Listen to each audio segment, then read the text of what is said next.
kempen kebersihan. Hari ini saya berjalan sejauh 7 km. Setiap 5 langkah saya nampak puntung rokok. Setiap 10 langkah saya boleh jumpa puntung rokok. Di mana-mana saja, di laluan kedai, di laluan berjalan kaki, di tengah jalan, di simpang, traffic light dan sebagainya.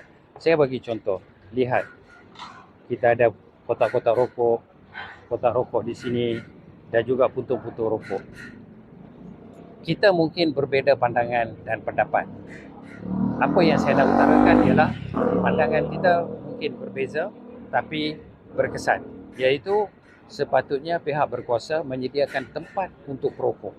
Jadi ianya memudahkan mereka menghisap di satu tempat lokasi yang disediakan.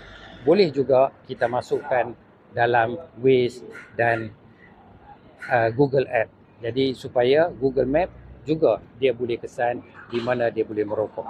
Kenapa kita berpandangan begitu? Sebab kita nak menguruskan sisa pembuangan puntung rokok. Puntung rokok apabila di merata-rata kita buang ni, nak membersihkan agak sukar. Tapi yang menjadi masalah ialah kepada pihak berkuasa nak bersihkan.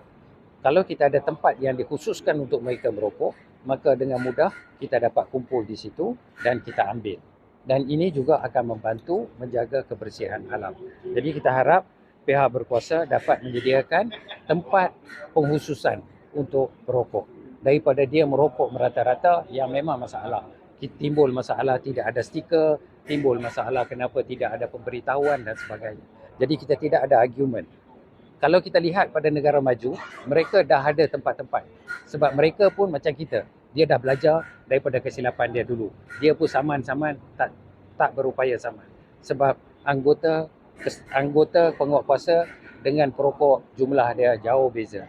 Jadi kita harap pihak berkuasa dapat menyediakan tempat yang sesuai bagi mereka untuk menghisap rokok. Tapi ini bukan berarti kita menggalakkan mereka merokok. Sebenarnya yang menggalakkan merokok ialah mereka sendiri yang galak nak hisap rokok. Okey, wallahi astalawi. Okey.